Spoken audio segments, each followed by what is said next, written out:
Bonjour à tous, je suis ravi de vous retrouver pour une nouvelle formation, formation consacrée aujourd'hui à l'activité de conciergerie immobilière BNB, c'est-à-dire de conciergerie pour les locations courte durée.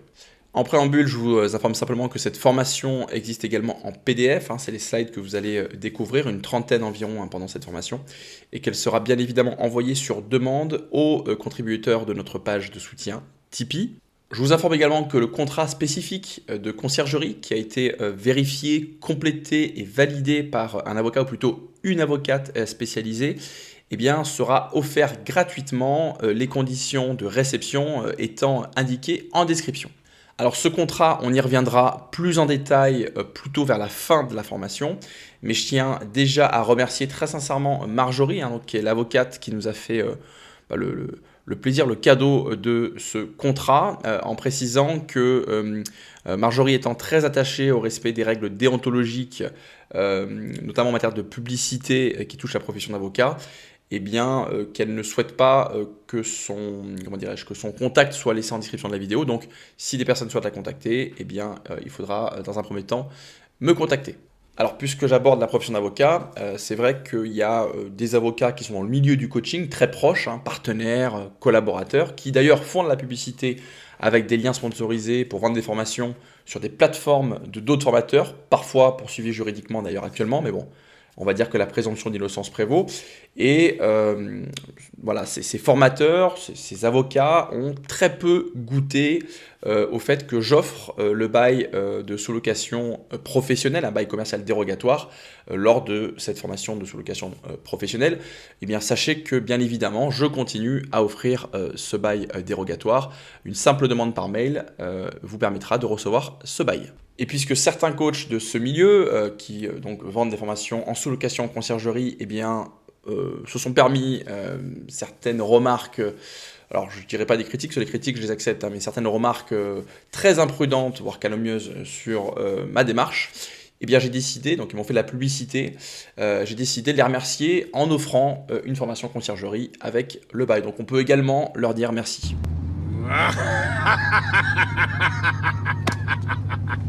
Ah, sacré Hubert.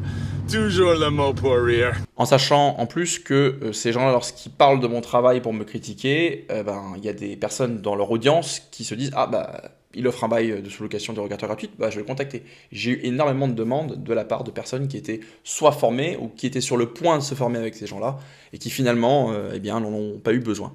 Ah oui, j'ai fait la boulette.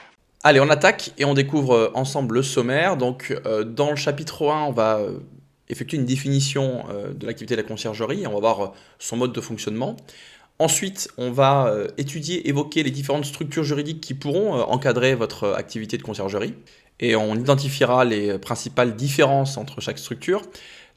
Chapitre 3, on va évoquer les différentes obligations et limites, puisqu'il y en a, qui sont inhérentes à cette activité. On va aborder la notion de code APE et on verra le ou les différents codes qu'on peut attribuer à notre activité. Ça va dépendre de différents éléments et vous verrez que c'est quand même très important de bien identifier le code qui se rapproche le plus de notre activité. On va parler également du contrat, bien que, encore une fois, je le répète, on va plutôt parler du contrat en fin de vidéo. On va aborder la notion d'assurance, de conditions générales de vente. Et on va évoquer une notion très importante qui est l'exercice de cette activité avec ou sans carte G, donc carte professionnelle de gestion. Et on verra dans quel cas elle est indispensable et dans quel cas on peut exercer sans cette carte. Quatrième chapitre, on évoquera les étapes d'étude de marché et de business plan qui sont des étapes essentielles lorsqu'on souhaite ouvrir un business et notamment une société de conciergerie. Ensuite, on va voir comment démarrer, comment débuter votre activité, puis comment la développer. On va ensuite détailler les différents services et les différentes prestations que vous allez pouvoir proposer à vos clients. Et on va voir surtout comment gérer l'offre de ces services auprès de vos clients. Et donc naturellement, on va aborder la notion d'automatisation, on va voir quel outil utiliser pour que l'exercice de cette activité soit la plus confortable et la plus efficace possible. Et enfin, on évoquera donc ce contrat de conciergerie, on verra les précautions qu'il faut prendre pour justement ne pas basculer dans une activité d'agent commercial Et là, merci encore à Marjorie qui donc, vous verrez sur le contrat, qui est un contrat qui est modifiable, et bien à annoter en rouge différentes remarques. Et enfin, ce sera le moment de conclure cette formation et on verra un petit peu dans quel cas c'est pertinent d'ouvrir une société de conciergerie, puis dans quel cas ça l'est un petit peu moins. Alors, tout d'abord, une conciergerie, qu'est-ce que c'est?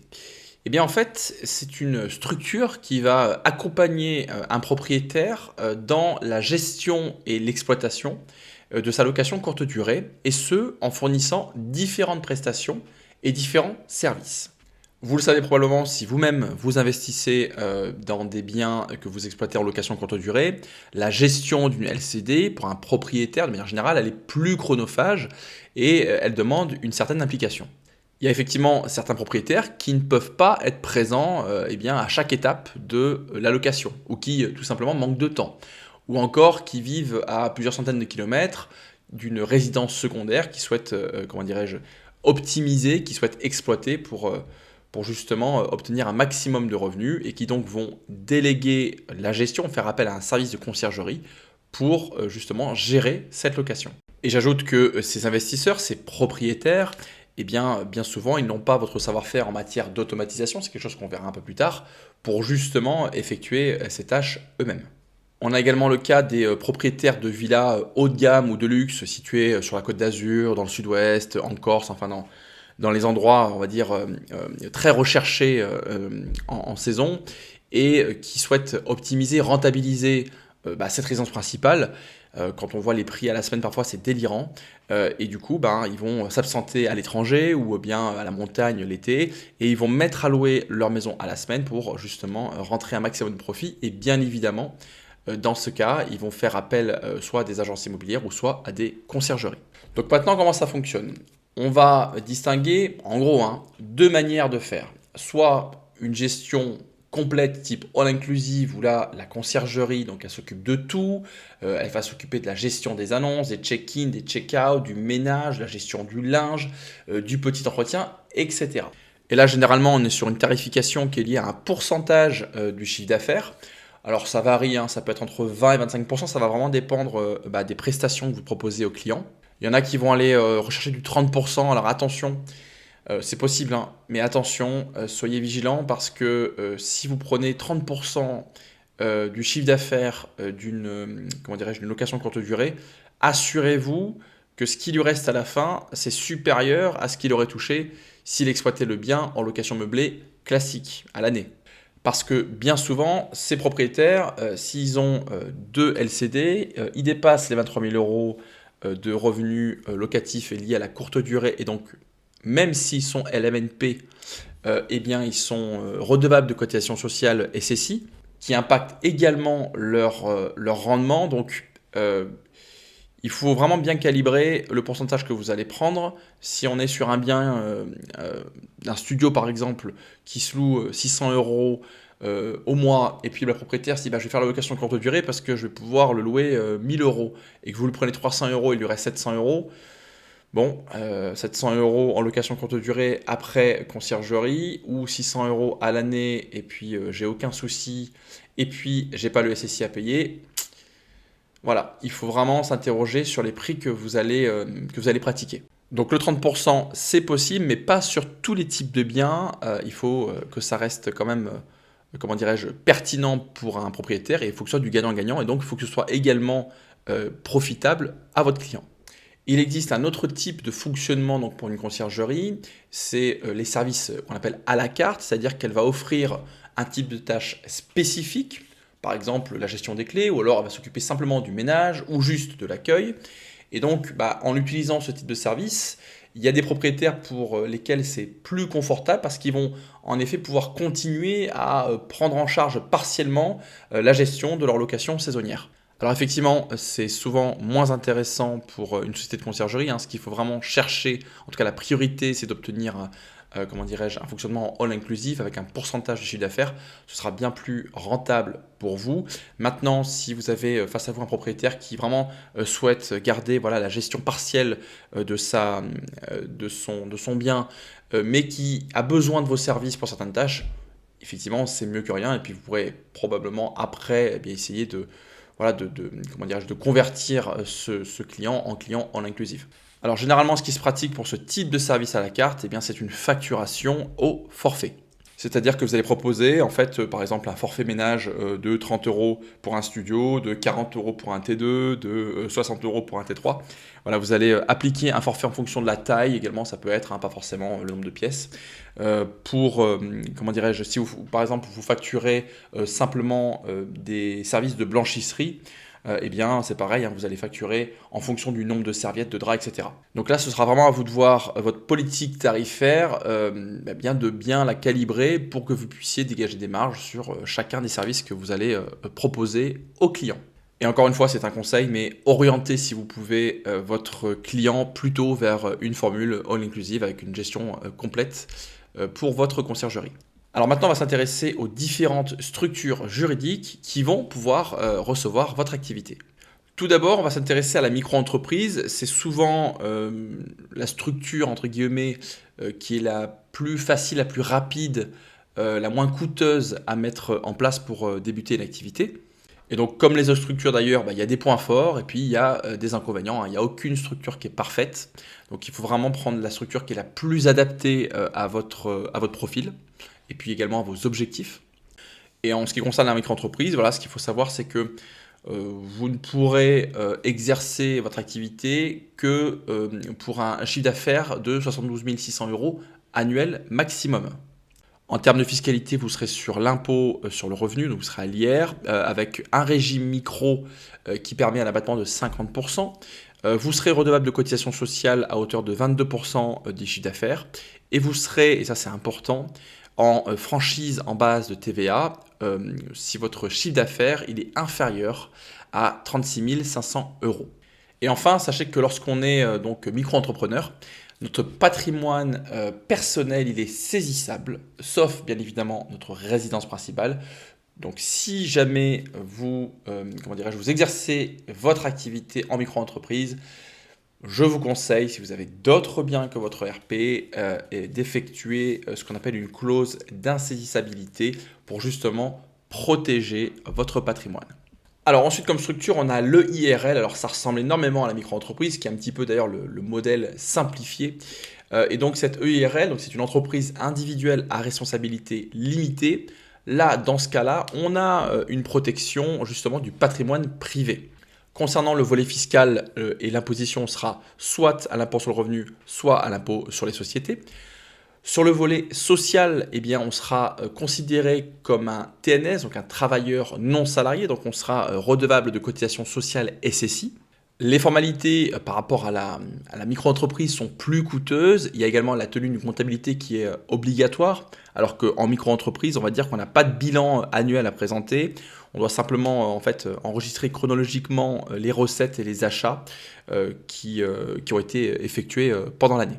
Vous pouvez également exercer votre activité soit en EIRL ou en SARL. Donc l'EIRL, c'est une entreprise unipersonnelle à responsabilité limitée. Et la SARL, eh bien, c'est la même chose mais avec des associés. Donc c'est une société à responsabilité limitée. Donc pour ce type de société, on a évidemment des frais de constitution, on a la rédaction de statut, etc. On a également l'obligation de tenir une comptabilité.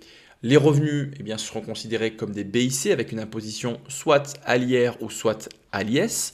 Concernant le traitement social, eh bien, si on est en EIRL, on sera donc considéré comme TNS, donc travailleur non salarié avec des cotisations sociales SSI. Et enfin, sachez qu'il est possible d'être salarié donc de la SARL si on est associé minoritaire. Donc on oppose souvent l'EIRL, la SARL avec la SASU SAS. Donc une SASU, c'est une société par action simplifiée unipersonnelle, c'est-à-dire qu'on est la seule personne au sein de cette société. Et la SAS, c'est une société par action simplifiée, ce qui veut dire qu'en fait, on est également avec d'autres associés.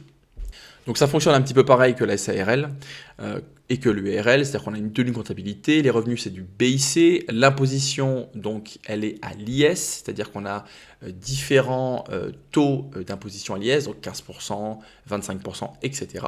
On peut être à l'IR sous certaines conditions et on aura également une imposition des dividendes avec la flat tax, prélèvement forfaitaire unique, de 30%.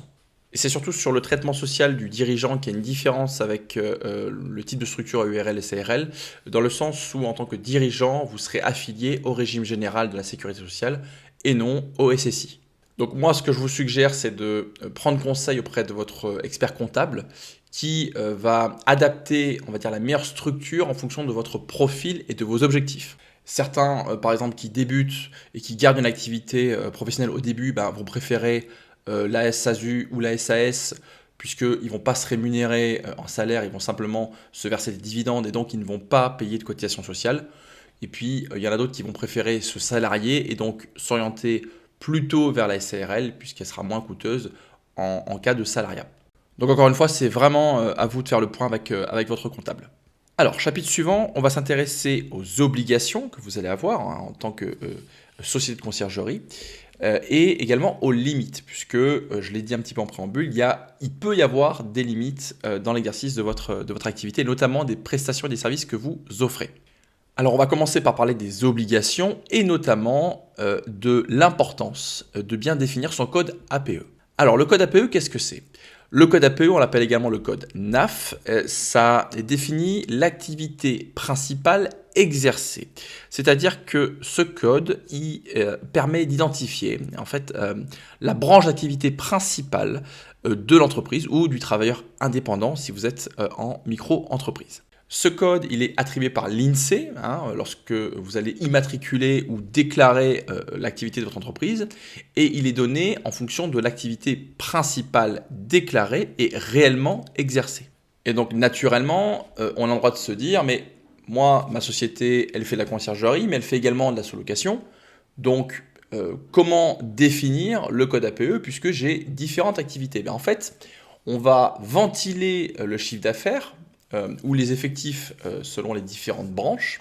Et on va utiliser ces données pour en faire un critère de détermination de votre activité principale. Autrement dit, si vous avez par exemple un 10% de votre chiffre d'affaires qui est lié à l'activité de sous-location professionnelle et 90% qui est lié à l'activité de conciergerie, bien évidemment, vous vous orienterez vers un code APE lié à l'activité de conciergerie. Alors, pourquoi est-ce si important de bien définir un code APE ? Alors, pour plusieurs raisons. Tout d'abord, il faut savoir qu'un code APE, il va définir un régime fiscal. Donc, si votre conciergerie, elle effectue des tâches qui ne relèvent pas de son code APE, il y a un risque de redressement fiscal. Ensuite, il y a également un risque de sanction pénale si les métiers qui sont réellement effectués sont protégés par des diplômes. Un mauvais code APE peut également avoir des incidences sur la détermination du régime social qui est applicable, mais également sur le montant de l'assurance chômage, sur la légitimité d'une convention collective si vous avez des salariés, ou encore sur l'accès à certaines aides publiques, comme ce fut le cas pendant le Covid avec les PGE. Donc concernant l'activité de conciergerie, on va voir un petit peu les différents codes APE qui vont pouvoir être utilisés en fonction des prestations ou des activités que vous effectuez. Donc vous avez par exemple l'APE 9700Z qui concerne les activités des ménages en tant qu'employeur de personnel domestique. Donc si on va dire que la majorité de votre chiffre d'affaires vient de la facturation de prestations de ménage, effectivement, vous serez probablement concerné par ce code APE.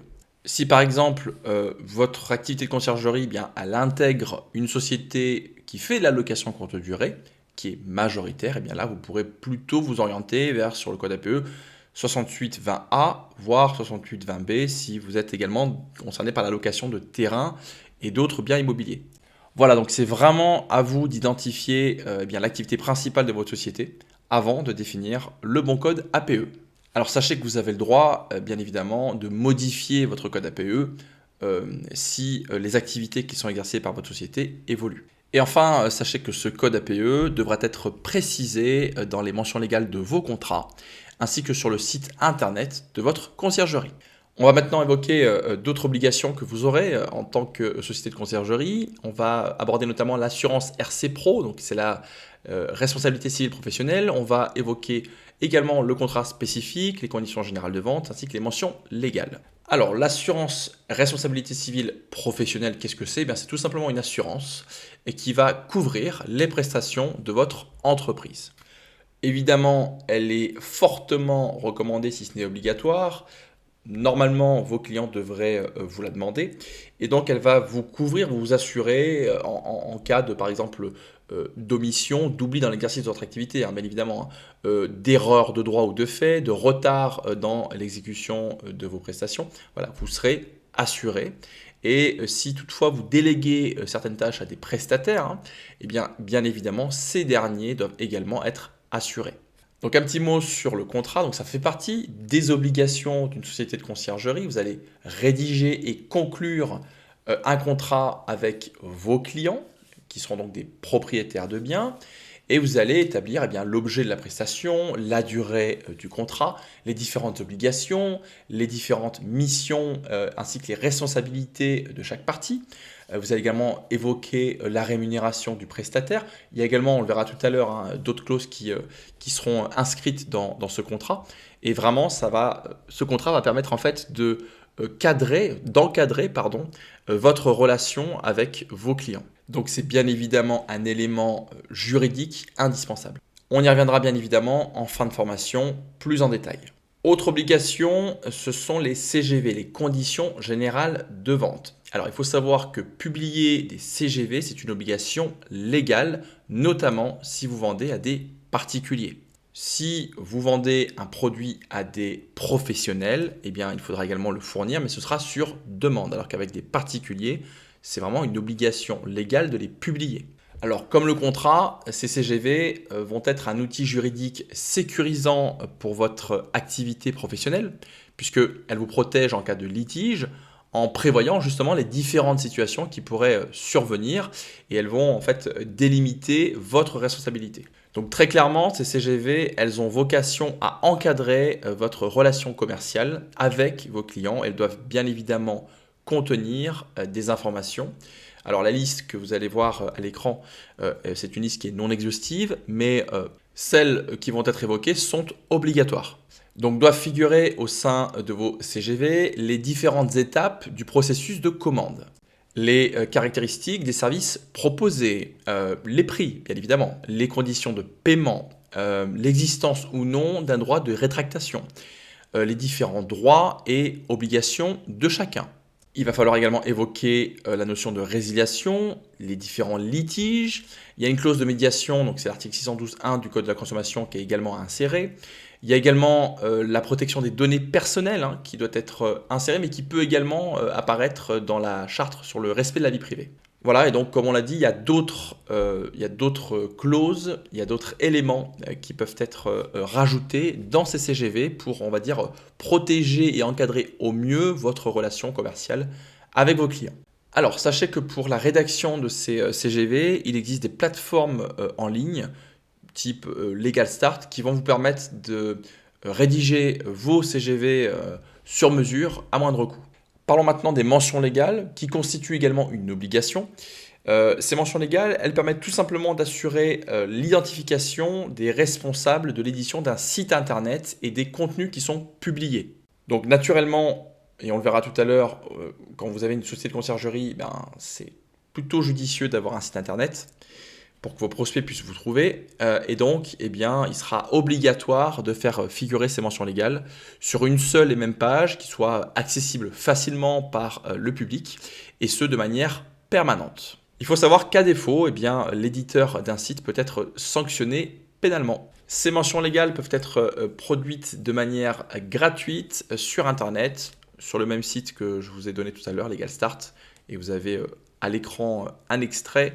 Et rajoutons que les dispositions qui sont relatives à la collecte et à l'utilisation des données personnelles des utilisateurs doivent donc également figurer dans un document qui s'intitule « Charte sur le respect de la vie privée ». Donc ça, c'est un petit peu réglementaire et juridique, mais ça fait partie des obligations d'une société de conciergerie, au même titre que d'autres sociétés d'ailleurs. On va maintenant aborder les éventuelles limites que pourrait rencontrer une société de conciergerie, notamment pour ceux qui ne seraient pas titulaires de la carte professionnelle, la carte de gestion, la carte G, et une éventuelle requalification en agence immobilière. Avant ça, on va simplement rappeler que c'est la loi Hoguet, qui est une loi du 2 janvier 70, donc de plus de 50 ans, qui réglemente en fait les conditions d'exercice des activités qui sont relatives à des opérations qui portent sur des immeubles et des fonds de commerce. Et ce qu'il faut savoir, c'est que naturellement, la gestion locative et immobilière, et notamment la recherche de locataires avec gestion du contrat de location courte durée, eh bien ça fait précisément partie de la liste d'activités qui sont encadrées par la loi Hoguet. Donc on pourrait naturellement penser qu'il soit indispensable d'avoir la carte G pour effectuer une activité de conciergerie. Alors en fait, il y a un flou, il y a plusieurs interprétations de cette loi Hoguet qui peuvent être effectuées, dans le sens où on peut considérer que les OTA, donc les Online Tourism Agency, donc c'est les plateformes type Airbnb et Booking, eh bien on peut considérer que lorsqu'on passe par ces OTA, eh bien ce n'est pas notre conciergerie qui gère le contrat de location ou qui reçoit les loyers. En sachant que ces OTA, au regard de la loi, eh bien, elles peuvent être considérées tout simplement comme des services d'intermédiation entre un propriétaire et un loueur, et qu'elles proposent tout simplement des prestations d'hébergement.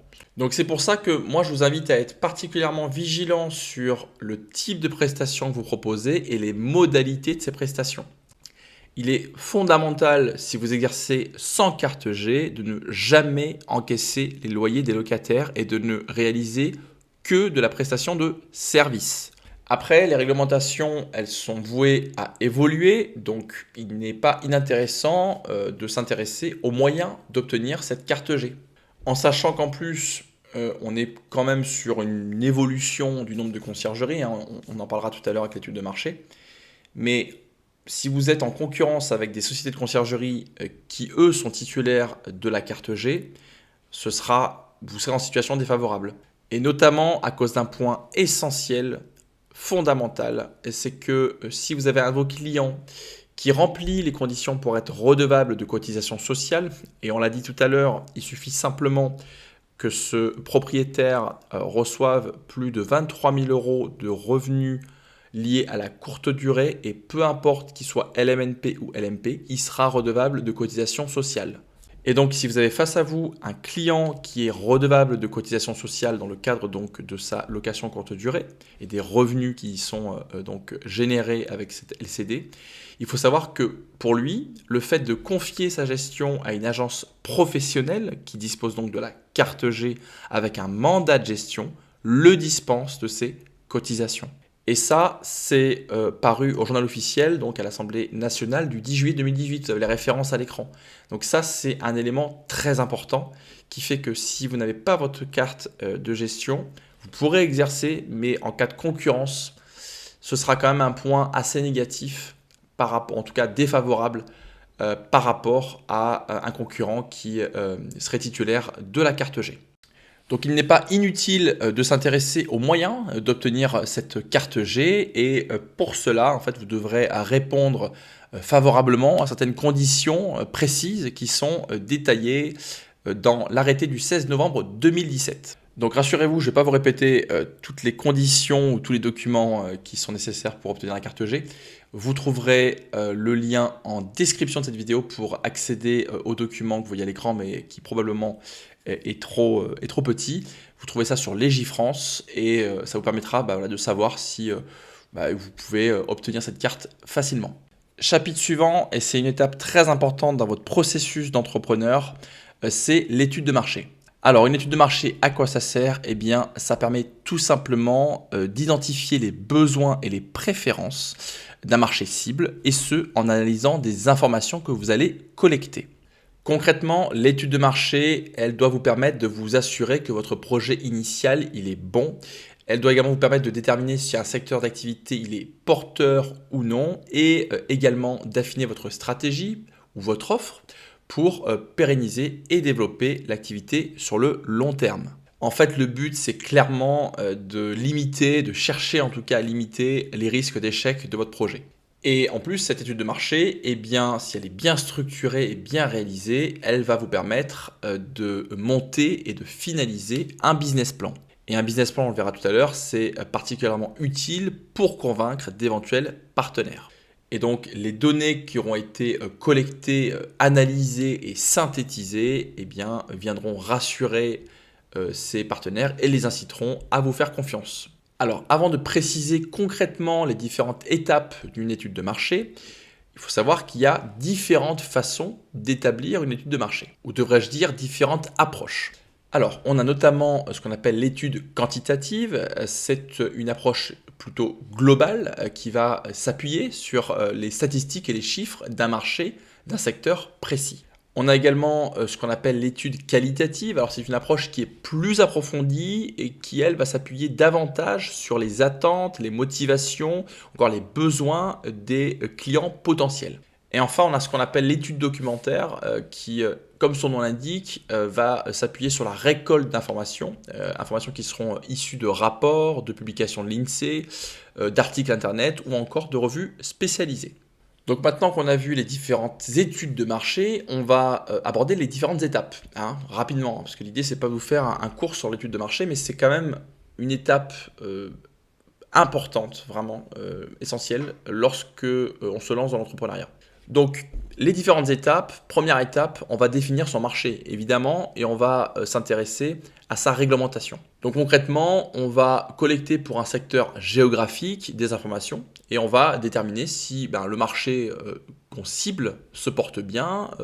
On va, regarder son évolution, ses perspectives d'avenir, les éventuelles opportunités et les menaces. Évidemment, on va essayer de mesurer un petit peu, d'évaluer la taille et la valeur de ce marché, ainsi que, donc on l'a dit, les réglementations qui sont en vigueur. Évidemment, ça fait sens et ça résonne avec la notion de carte G. Évidemment, quand on fait son étude de marché, et on doit s'intéresser aux réglementations, et notamment à cette notion de carte G. Deuxième étape, on va évaluer la demande. On va étudier les caractéristiques et les besoins et les attentes de nos clients potentiels.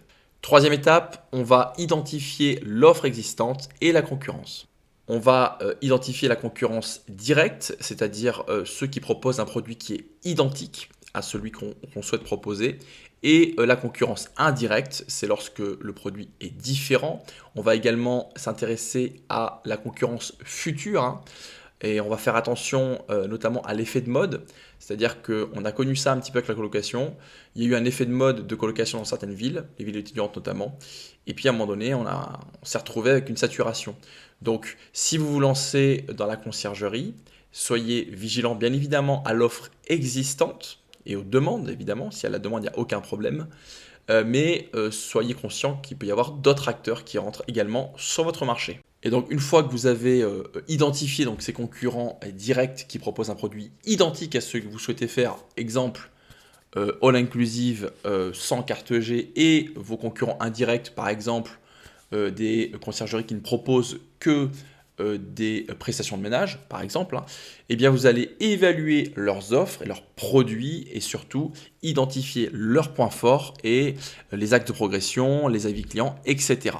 Une fois que vous avez recueilli toutes les informations nécessaires, vous allez pouvoir les analyser, et ça c'est l'étape 4, et en faire une synthèse pour élaborer justement la meilleure stratégie d'action. Et la cinquième étape, c'est tout simplement la validation de cette analyse via donc la rédaction d'un rapport d'étude de marché. Alors, ce qui est pratique, c'est qu'aujourd'hui, vous avez différents outils pour réaliser ces études de marché, pour avoir des datas, des informations. Il y en a qui sont disponibles sur Internet. Il y a le logiciel rdna.co qui va vous donner énormément d'informations et on y reviendra d'ailleurs un peu plus tard. Vous avez tout simplement les OTA, donc ces plateformes Airbnb et Booking qui regorgent d'informations puisque bien évidemment, vous allez pouvoir identifier le nombre d'annonces de biens Airbnb dans une zone. Et effectivement, si vous avez par exemple 300 000 annonces de location courte durée dans une région et qu'il n'y a que 3 sociétés de conciergerie, eh bien, vous pourrez effectivement vous dire qu'il y aura probablement de la demande dans les services et les prestations que vous proposez. De la même façon, si vous souhaitez identifier la concurrence, c'est très simple aujourd'hui avec Internet, c'est beaucoup plus simple qu'il y a une vingtaine d'années, puisque vous allez pouvoir tout simplement détecter le nombre de sociétés de conciergerie dans la ville ou dans la région dans laquelle vous souhaitez vous implanter. Et vous allez également pouvoir aller voir leur site internet et voir ce qu'ils proposent, leurs tarifs, voir les avis clients, voir leurs prestations. Enfin, c'est quand même assez pratique et assez facile aujourd'hui de réaliser une étude de marché plutôt fiable.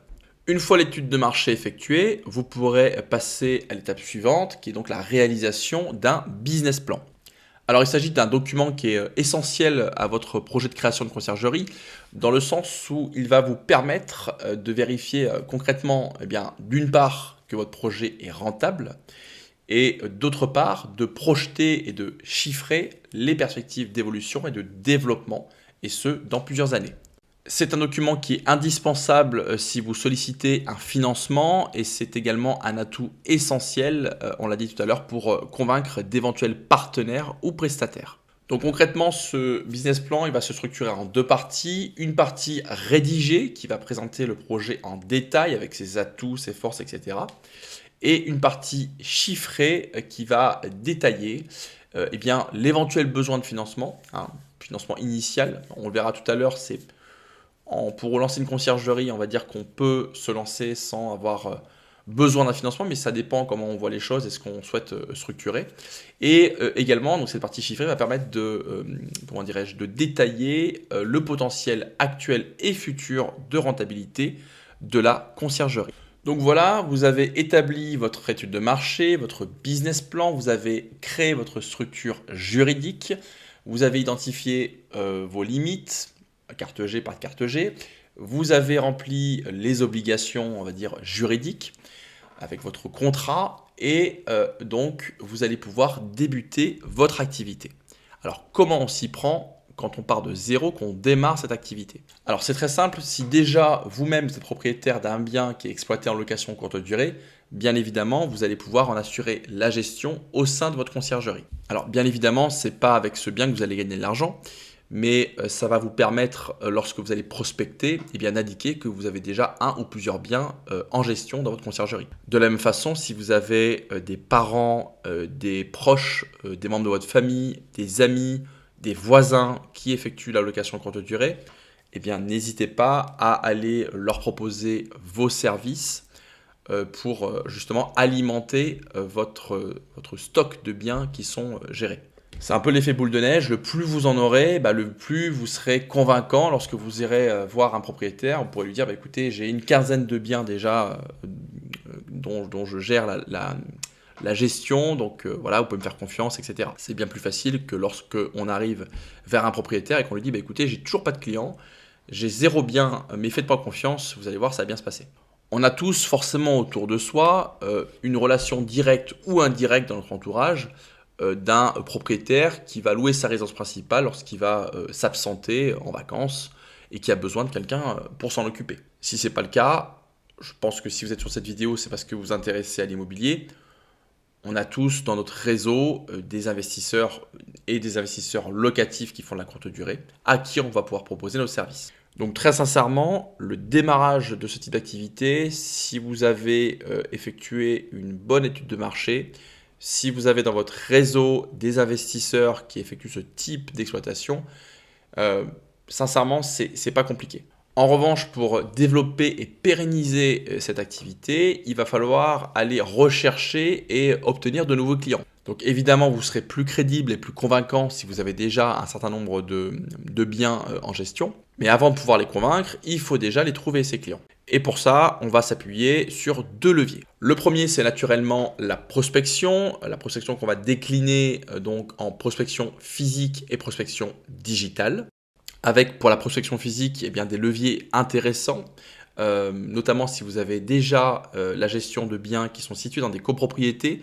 N'hésitez pas à aller voir vos voisins ou tout simplement les gardiens d'immeubles.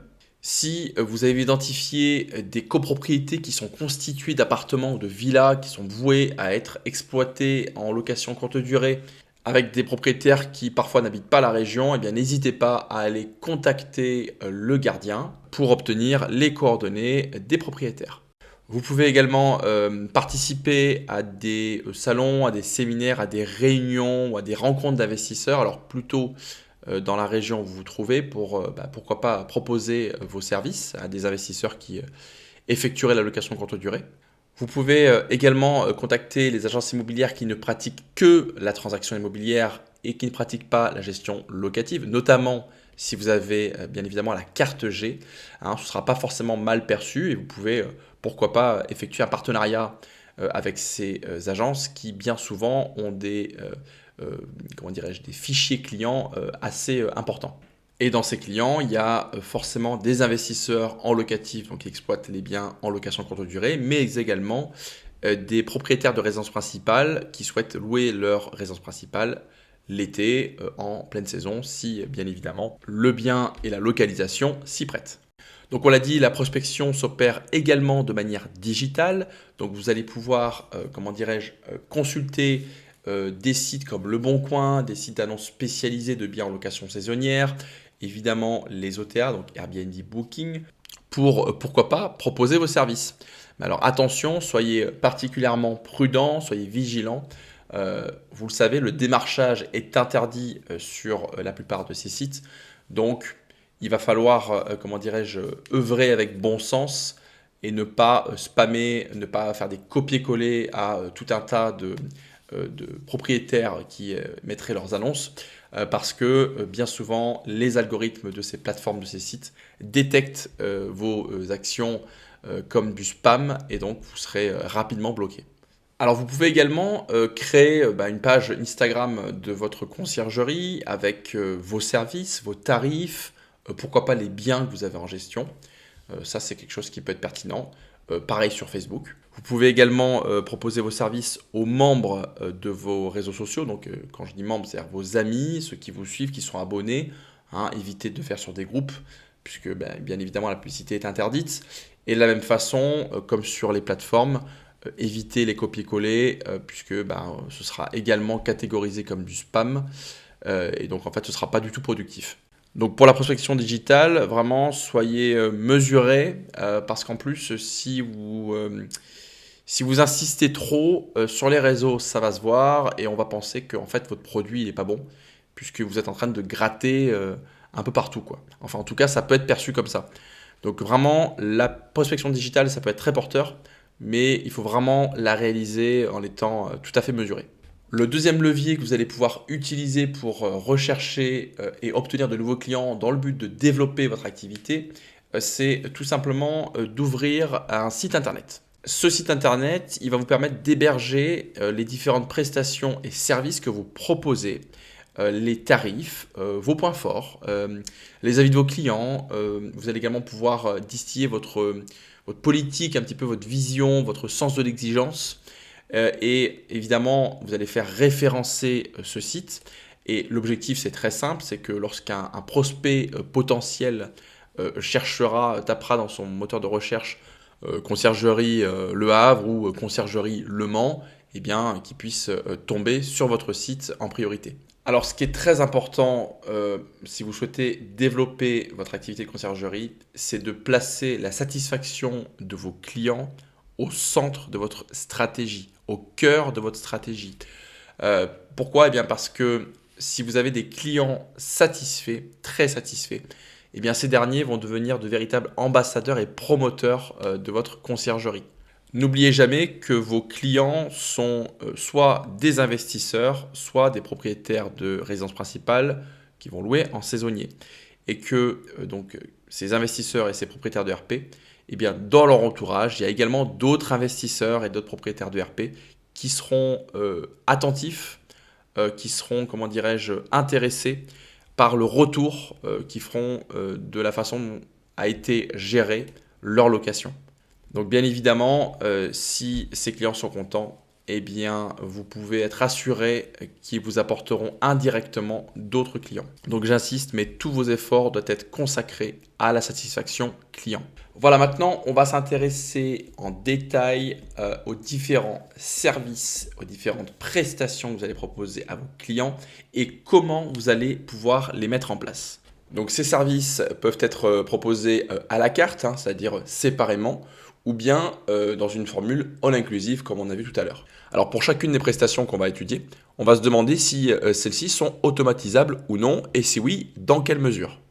Puisque naturellement, si vous avez une multitude de biens et que vous souhaitez vous garder du temps pour justement prospecter, rechercher et obtenir de nouveaux biens, il ne faudra pas consacrer ce temps-là à des tâches chronophages.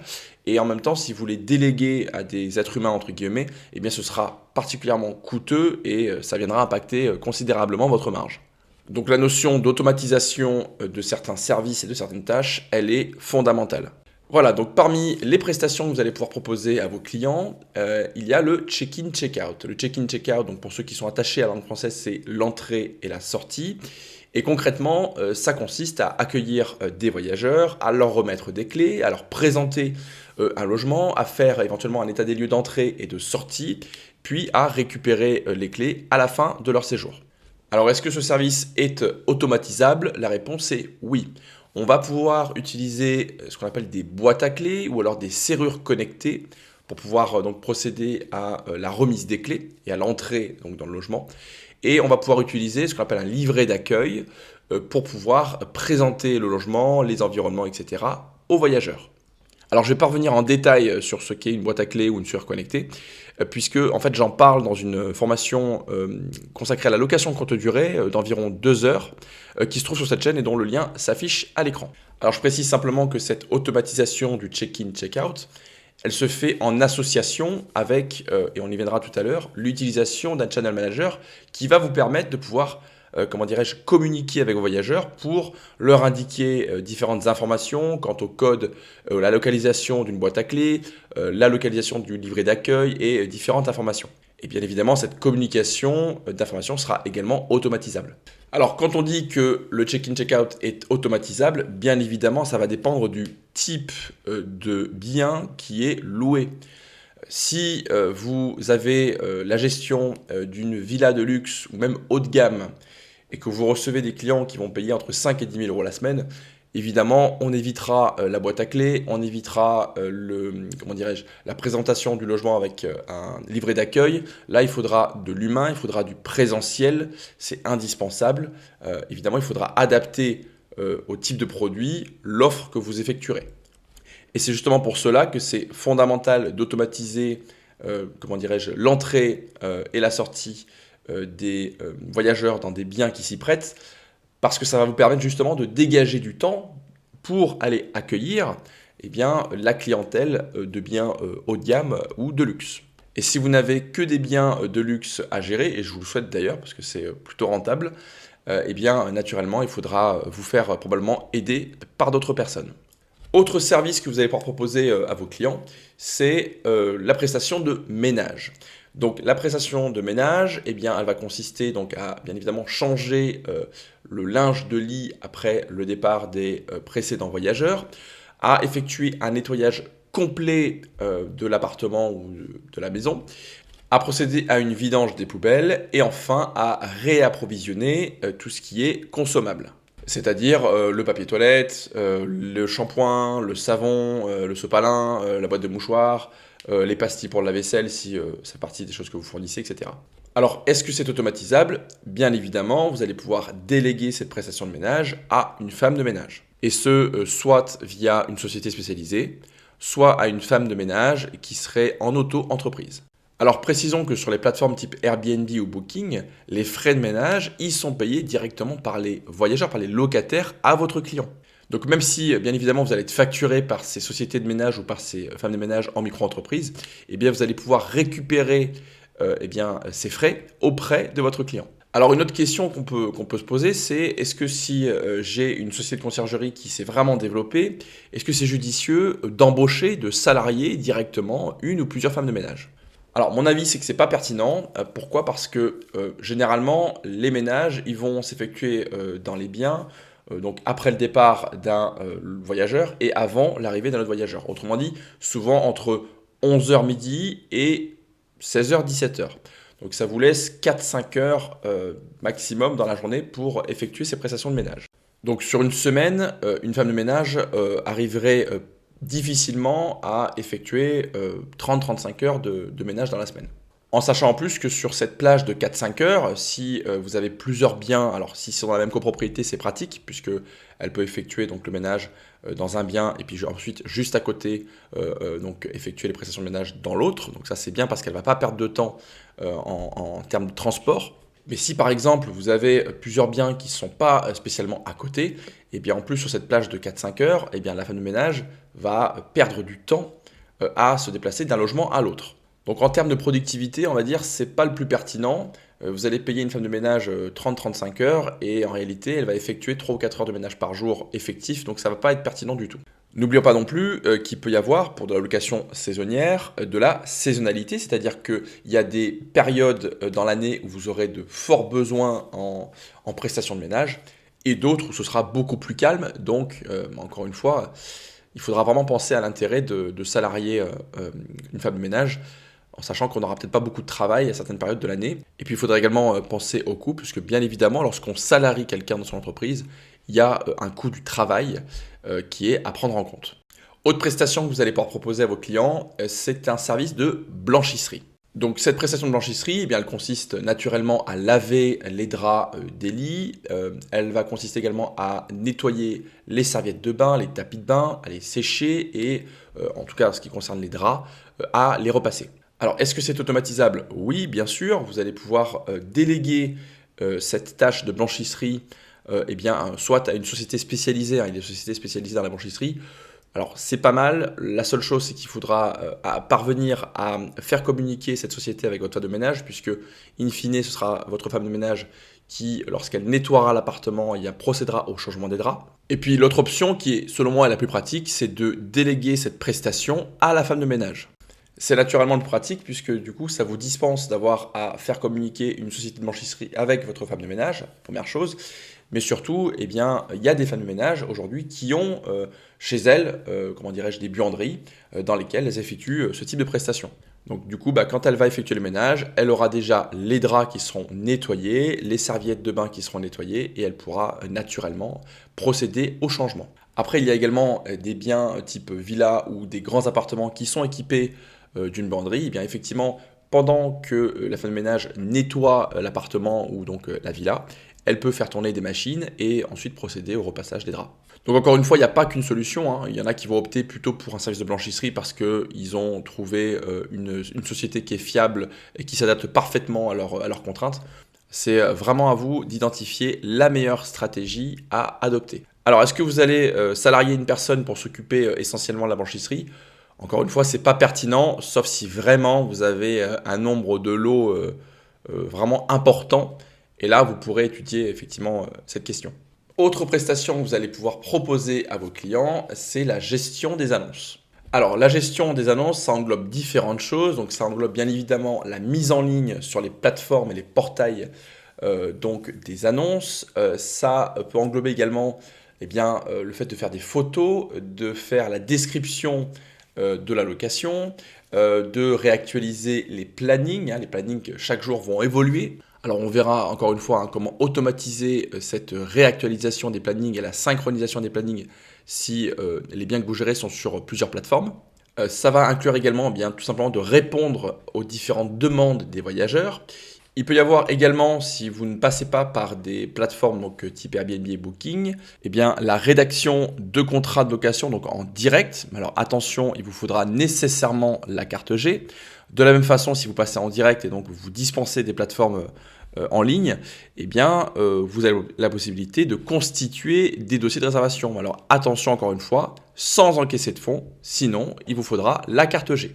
Alors, est-ce que ces tâches donc, de gestion des annonces, de communication avec les clients, etc. sont automatisables? Oui, et on va le voir très très rapidement via un Channel Manager. Et cet outil, il va vous permettre d'automatiser la quasi-totalité de ces tâches. Alors on y vient, le Channel Manager, donc là on a pris l'exemple de Beds24, c'est un outil d'automatisation qui est réellement indispensable lorsque vous exploitez une société de conciergerie. Il l'est déjà lorsque vous exploitez vous-même plusieurs locations courte durée, mais alors avec une société de conciergerie, c'est indiscutable, il vous faudra un Channel Manager. Cet outil va vous permettre d'effectuer un pilotage complet de vos biens, puisque vous allez pouvoir envoyer des annonces automatiquement sur toutes les plateformes, vous allez pouvoir communiquer avec les clients, vous allez pouvoir synchroniser donc les calendriers en temps réel, vous allez pouvoir procéder à l'ajustement automatique des tarifs. On y reviendra avec Pricelab. Vous allez également pouvoir programmer des emails automatiques qui seront personnalisés. Sachez que ça va vous permettre de pouvoir automatiser pour votre client les paiements et les cautions. Enfin, sachez que c'est juste indispensable en fait pour simplement effectuer la facturation de vos clients et de vos prestataires. Puisqu'évidemment, à la fin du mois, vous allez donc facturer votre client pour vos services, pour votre prestation. Et vous allez, par exemple, vous êtes sur un forfait à 25%, vous allez donc vouloir appliquer donc 25% du chiffre d'affaires qui a été effectué sur le bien que vous avez géré. Sauf qu'il va bien falloir savoir quel est le chiffre d'affaires qu'a réalisé votre client. Et pour cela, vous avez la possibilité d'éditer des rapports. Vraiment, vous pouvez faire du sur-mesure sur donc Bets24. Alors moi, je vous parle de Bets24 parce que c'est le logiciel que je connais le plus. Il y a probablement d'autres channel managers qui sont probablement pertinents. Mais c'est vrai que Bets24, en tout cas personnellement, je trouve que c'est vraiment efficace et fiable. Donc je répète, vous allez pouvoir éditer des rapports pour structurer vos factures auprès de vos clients. De la même façon, vous allez pouvoir également identifier le nombre de prestations de ménage qui ont été effectuées dans chacun des biens que vous gérez. Et ça, donc on l'a dit, c'est très important puisque les frais de ménage étant payés par les voyageurs aux clients, vous allez pouvoir récupérer ces frais auprès du client. Et donc vous allez en fait pouvoir programmer, automatiser l'envoi de ces rapports en créant ce qu'on appelle des routines pour que ce soit totalement automatisé et vous allez pouvoir définir la date du mois à laquelle vous souhaitez que ces rapports soient envoyés à vos clients. Alors sachez qu'il y a des tutoriels vraiment très complets sur YouTube pour utiliser les channel managers, notamment Bets24, et vous allez pouvoir découvrir pas à pas la prise en main de ce logiciel. Alors sachez que c'est plutôt pratique, plutôt facile, plutôt intuitif, plutôt logique, et notamment en ce qui concerne Bets24, depuis que c'est passé en français, c'est vrai qu'il y a des personnes qui avaient du mal à comprendre le fonctionnement lorsque c'était en anglais. Maintenant, vous avez la possibilité de l'utiliser en français, donc c'est beaucoup plus pratique. Mais sachez qu'avec ces tutoriels sur YouTube, c'est vrai que vous allez apprendre des petits tips et c'est pas inintéressant. Alors, autre outil que vous allez pouvoir utiliser pour faciliter la gestion des biens que vous aurez dans votre conciergerie, c'est l'outil qui s'appelle PriceLabs. Alors, PriceLabs, il a beaucoup de fonctions, mais sa fonction majeure, c'est de pouvoir vous aider à piloter vos tarifs. Alors, comment ça fonctionne? Déjà, PriceLabs, c'est un outil qui va s'intégrer à votre channel manager. Et donc, naturellement, il va se synchroniser avec Airbnb, Booking, toutes les OTA, ainsi que votre channel manager. Et donc, il va pouvoir vous apporter de nouvelles fonctionnalités, notamment la gestion automatisée des recettes. Vous allez pouvoir automatiser également la personnalisation des tarifs en s'appuyant, et c'est vraiment pertinent, sur une tarification dynamique. En fait, cette tarification dynamique, elle s'appuie sur un système qu'on appelle le yield management. Le yield management, en fait, c'est un système de gestion tarifaire qui va en fait prendre en compte les capacités disponibles pour justement optimiser le remplissage et son chiffre d'affaires. Donc c'est utilisé dans le transport aérien, dans l'hôtellerie, dans l'industrie ferroviaire et effectivement ça permet de maximiser son profit, d'optimiser ses revenus en gérant parfaitement la politique tarifaire en fonction des capacités, des dates, etc. Autre fonctionnalité qui est intéressante avec PriceLabs, c'est que par exemple, parfois vous allez paramétrer que le nombre de nuits minimum pour effectuer une réservation sur l'un de vos biens soit de 3 nuits ou 4 nuits. Et parfois, ce qui arrive, c'est que vous allez avoir dans votre calendrier des trous avec seulement une nuit ou 2 nuits. Et donc, naturellement, votre plateforme ne va pas proposer ces nuits à la location puisqu'elle ne rentre pas dans le critère de 3 nuits minimum, par exemple. Et bien, PriceLabs va automatiquement modifier ce critère nécessaire donc de 3 nuits minimum. Il va le modifier en 1 nuit minimum pour que justement, vous puissiez également louer un de vos biens pour une nuit. Donc c'est un outil qui est très utile, qui va vous faire gagner beaucoup de temps, qui va augmenter les recettes de votre client et par conséquent les recettes de votre conciergerie. Autre outil qui est intéressant lorsqu'on a une société de conciergerie, c'est ce qu'on appelle AirDNA. Alors AirDNA, il vous permet en fait une analyse sectorielle, donc c'est très utile et très pertinent pour votre étude de marché. En fait, il va vous permettre d'analyser la concurrence. Alors, quand on dit la concurrence, c'est pas d'analyser les autres sociétés de conciergerie, mais il va vous permettre d'analyser les autres biens qui seront mis en location courte durée. Donc, vous allez pouvoir étudier les différents tarifs, les différents avis clients, les différents produits qui sont proposés donc à la location courte durée. Vous allez pouvoir également mesurer les revenus moyens qui sont, perçus par les propriétaires. Vous allez également pouvoir identifier et mesurer la vacance locative. Si vous souhaitez également prendre connaissance du nombre de biens qu'il y a sur un marché, eh bien AirDNA va vous apporter cette information. Donc concrètement, pour une étude de marché, c'est vraiment pertinent.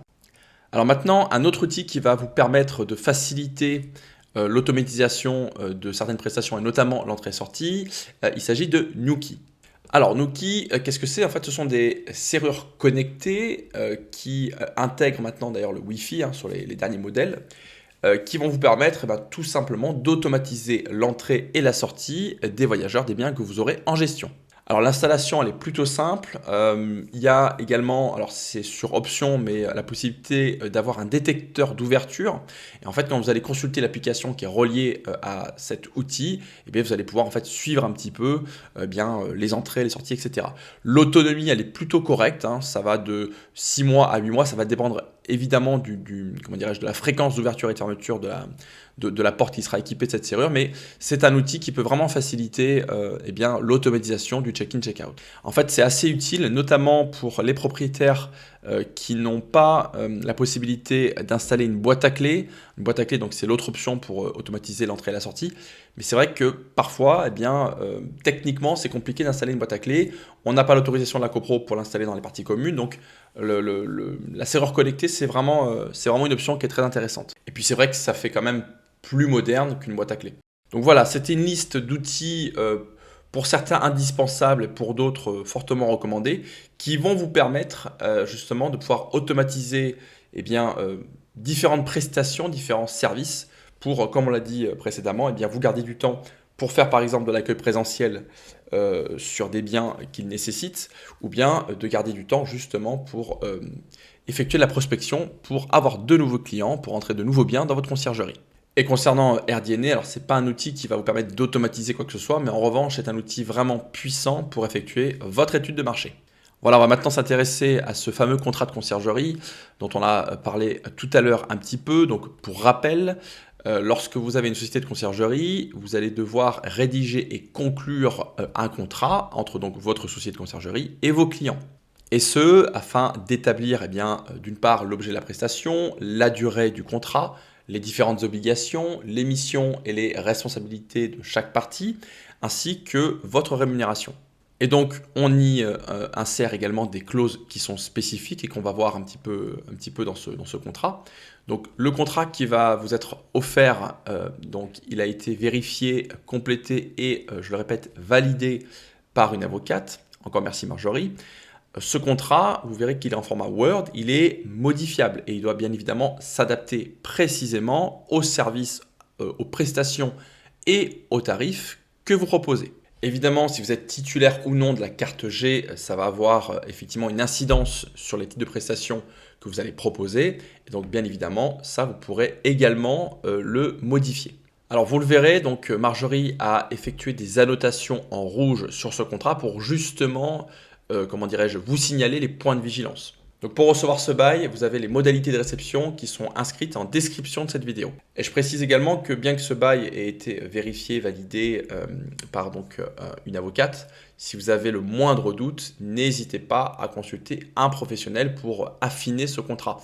C'est vrai qu'un contrat, de manière générale, c'est un peu comme un bail commercial. S'il est effectué pour la société de conciergerie, effectivement, il va être fait d'une certaine façon, on va dire plus avantageuse pour la société. S'il est effectué pour un client, il sera probablement plus avantageux pour le client. Donc voilà, celui-ci il a été rédigé pour une société de conciergerie. Donc si vous souhaitez ouvrir une société de conciergerie, ce contrat vous sera plutôt favorable et sera parfaitement adapté. Donc si on jette un œil sur ce contrat, on va trouver en article 1 l'objet du contrat, c'est ce qui va définir votre activité et les prestations que vous allez proposer. Donc encore une fois, vigilance, si vous n'êtes pas titulaire de la carte G, à bien encadrer votre mission pour ne pas être assimilé à un agent commercial. Alors l'article 2, lui, il concerne les prestations qui sont proposées aux locataires donc, par la société de conciergerie et également les tarifs des locations et des services.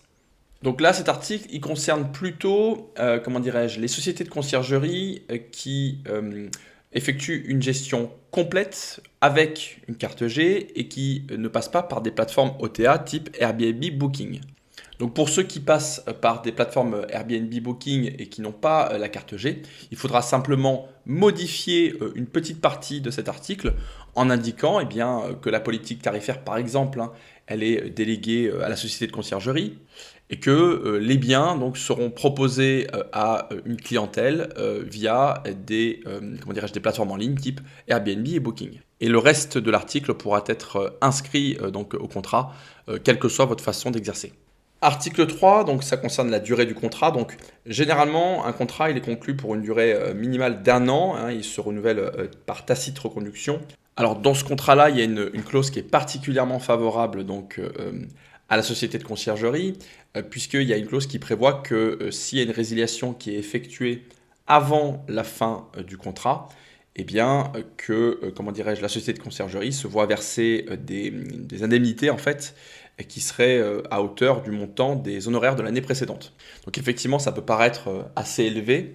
Donc libre à vous de recalibrer le montant de ces indemnités au sein de votre contrat. Alors si votre client est un particulier, effectivement, il faudra inscrire au sein du contrat donc l'article L215.1 du Code de la consommation. En fait, cet article, il prévoit tout simplement le devoir d'information que vous avez en tant que professionnel auprès de votre client. Devoir d'information donc concernant la possibilité pour ce client de refuser la reconduction tacite du contrat. Et ce, dans une période située entre 1 mois et 3 mois avant la reconduction tacite du contrat. Et sachez que si vous oubliez d'informer votre client donc, de cette possibilité de non-renouvellement, il pourra tout à fait, résilier le contrat gratuitement à tout moment. L'article 4, substitution, cession, en fait, ça vient simplement préciser ce qui va se passer en cas de décès du dirigeant de la conciergerie, quant à notamment l'exécution du contrat. Et ça va également venir préciser ce qui va se passer en cas de cession de votre fonds de commerce, c'est-à-dire que vous avez une conciergerie, vous l'avez développée, et puis vous souhaitez revendre cette société pour faire du profit. Comment ça se passe pour les contrats qui sont déjà engagés avec des clients. L'article 5, ça va définir justement les obligations et les missions du prestataire, donc de vous, conciergerie. Et alors, évidemment, vous allez pouvoir préciser, modifier, adapter dans le contrat les prestations que vous allez effectuer pour le client. L'article 6, c'est tout simplement l'engagement de non-discrimination. L'article 7, et c'est très important également, ça concerne les obligations du client, puisque bien évidemment, le client a également des obligations vis-à-vis de vous. L'article 8, et c'est également à bien encadrer si vous n'avez pas la carte G, il s'agit de la commercialisation de la location. Attention donc au risque de requalification de la prestation de service en contrat d'agent commercial. Donc concrètement, si vous n'avez pas la carte G, il faudra éviter de publier, de commercialiser vous-même un bien directement. En revanche, vous pourrez accompagner un client dans la gestion, dans le pilotage de son annonce. L'article 9, il concerne en fait la sécurisation des piscines pour les biens que vous pourriez avoir à louer qui seraient équipés de piscines. L'article 10, il vient préciser le mode de rémunération de votre société de conciergerie. Donc là, comme vous pouvez le voir, il y a un exemple avec une facturation au pourcentage selon le type de bien. Évidemment, à vous de modifier et d'adapter avec les tarifs que vous souhaitez appliquer. L'article 11, ça concerne le RGPD et la confidentialité des données personnelles. Alors le RGPD, c'est quoi? On en a parlé un petit peu tout à l'heure. C'est le règlement général de la protection des données. Donc ça, c'est à inclure obligatoirement dans votre contrat. Et enfin, l'article 12, ce sont simplement les formalités, donc les signatures du client et de votre société de conciergerie. Donc évidemment, vous pouvez annexer des documents à ce contrat, notamment si vous effectuez une gestion complète avec une carte G sans passer par les plateformes, vous pouvez annexer par exemple une grille tarifaire.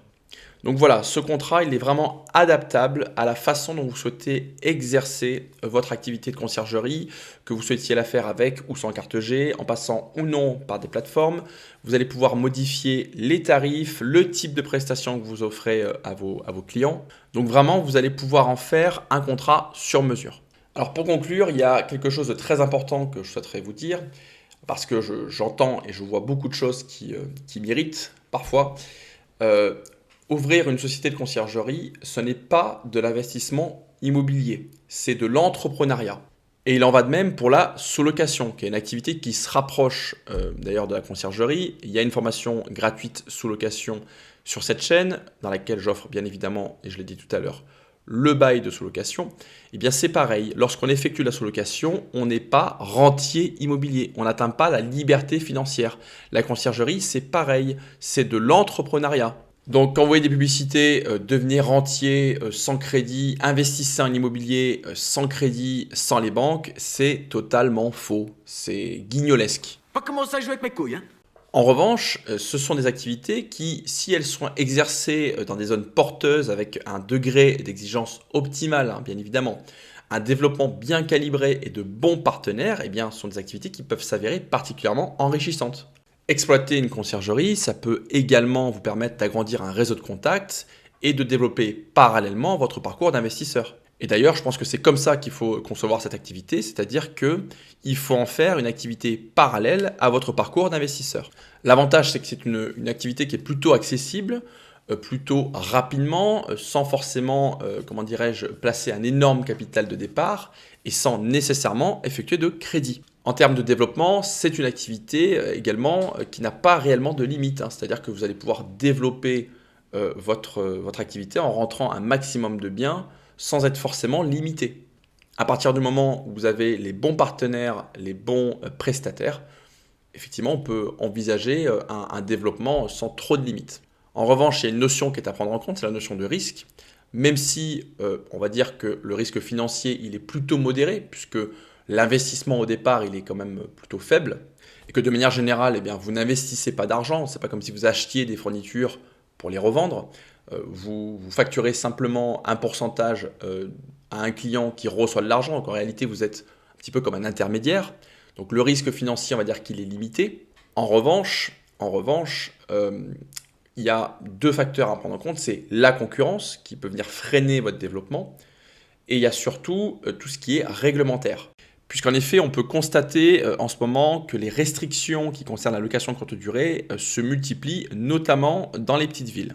Jusqu'à présent, ça concernait plutôt les grandes villes. On avait l'apparition de la loi de compensation, on avait également des villes pour lesquelles il était interdit, lorsqu'on était une personne morale, d'effectuer la location courte durée. Et bien maintenant, on a des petites villes qui subissent donc des restrictions. Et évidemment, ces restrictions vont avoir un impact sur votre business, puisque si les propriétaires ne peuvent plus exploiter leurs biens en location courte durée, par conséquent, vous ne pourrez plus leur proposer vos services. Alors évidemment, c'est à prendre en compte, notamment lors de votre étude de marché. Maintenant, ça ne doit pas non plus vous empêcher de passer à l'action si c'est réellement votre projet, que vous l'avez bien étudié et que vous considérez que c'est un projet qui peut s'avérer tout à fait porteur. Avant de conclure, un grand merci à tous pour votre attention. J'ai essayé de faire une formation synthétique mais complète. N'hésitez pas dans les commentaires si vous avez des questions, des éléments qui n'ont pas été abordés ou en tout cas que vous souhaiteriez détailler. Sachez qu'il y a également sur cette chaîne d'autres formations qui peuvent venir compléter celle-ci, notamment la formation sur la location courte durée. On a également donc une formation, je l'ai dit, sur la sous-location professionnelle. Un grand merci également à tous ceux qui me soutiennent sur la plateforme de dons Tipeee. N'hésitez pas à m'écrire et je vous enverrai le PDF de 30 pages de cette formation. Merci également à tous ceux qui me soutiennent. Alors, ça parfois des messages privés, des likes, des commentaires, des partages de mon contenu. Ça, c'est vraiment des choses qui motivent ma démarche. Donc, merci à tous. Je vous dis à très bientôt pour d'autres formations.